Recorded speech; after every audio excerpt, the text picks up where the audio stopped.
والصلاة والسلام على رسوله الكريم أما بعد.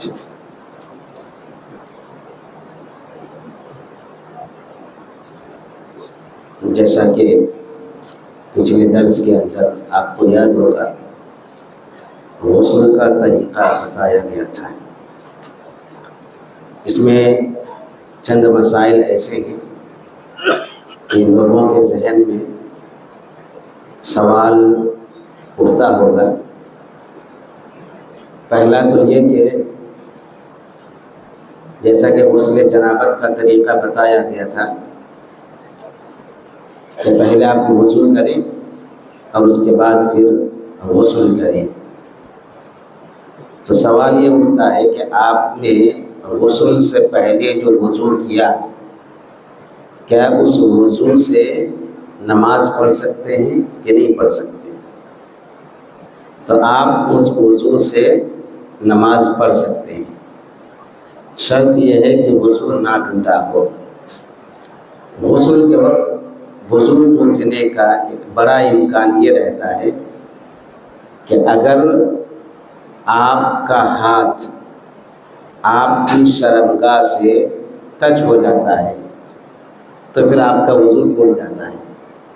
جیسا کہ اللہ کے نبی صلی اللہ علیہ وسلم کی حدیث ہے کہ اذا مس ذکرہ فلیتوضا. تم میں سے کوئی شخص اگر اپنے ذکر کو، اپنی شرمگاہ کو چھو لے تو وضو کرے. حدیث سے معلوم ہوا کہ اگر کوئی اپنی شرمگاہ کو چھو لیتا ہے تو اس سے وضو ٹوٹ جاتا ہے.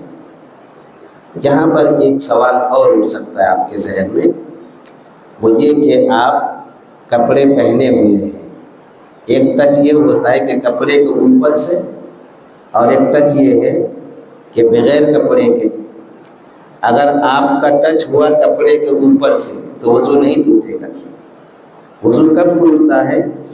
جب بغیر کسی پردے اور بغیر کسی کپڑے کے آپ کا ہاتھ آپ کے شرمگاہ سے ٹچ ہوتا ہے یا آپ چھو لیتے ہیں، تو اسی صورت میں آپ کا وضو ٹوٹ جائے گا. میرے خیال سے مسئلہ سمجھ میں آ رہا ہوگا. کپڑے کے اوپر سے اگر چھو لیا تو وضو نہیں ٹوٹے گا. اگر بغیر کپڑے کے چھو لیا تو پھر وضو ٹوٹ جائے گا. یہاں پر اور کئی سوال اٹھ سکتے ہیں کہ بھئی کپڑے تو عام طور پر ایسا ہوتا ہے کہ لوگ بہت سارے ایسے ہوں گے جو بغیر کپڑے کے ہی نہاتے ہوں گے، تو وضو کرنے کے بعد تو ہاتھ ٹچ ہوگا.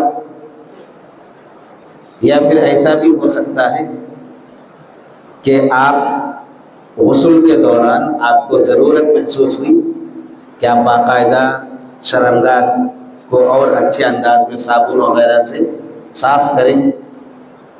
تو پہلی بات یہ کہ بغیر کپڑے کے غسل کرنا جائز ہے کہ نہیں جائز ہے، یہ جان لینا چاہیے.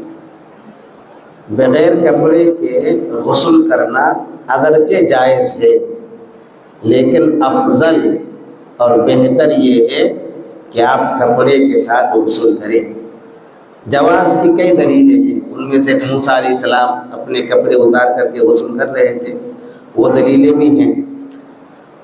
ایک نبی تھے ادریس علیہ السلام، ان کے بھی صحیح بخاری کے اندر روایت ہے، برہنہ ہو کر کے غسل کرنے کی روایت ملتی ہے. تو اس سے علماء نے یہ کہا ہے کہ جائز ہے. افضل اس لیے قرار دیا گیا کہ اللہ کے نبی صلی اللہ علیہ وسلم سے پوچھا گیا کہ کیا ہم بغیر کپڑے کے غسل کریں، جبکہ وہاں پر کوئی موجود نہیں ہوتا ہے.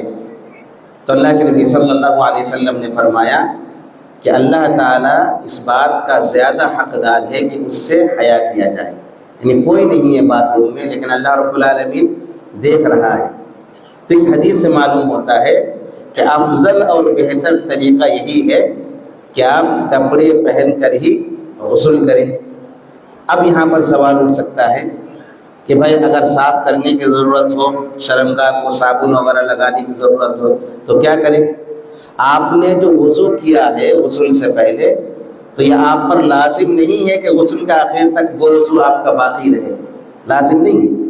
آپ نے وضو کر لیا اور اس کے بعد پھر آپ کو ضرورت محسوس ہوتی ہے صابن وغیرہ لگانے کی، تو آپ باقاعدہ صابن وغیرہ لگا سکتے ہیں، پھر نماز کے لیے الگ سے وضو بنا دیں، غسل کے دوران ہی یا غسل ختم کرنے کے بعد۔ اگر ٹچ ہو جاتا ہے تو پھر آپ کو وضو کرنا پڑے گا۔ یہاں پر ایک مسئلہ اور ہے اور وہ زیادہ بہتر ہے۔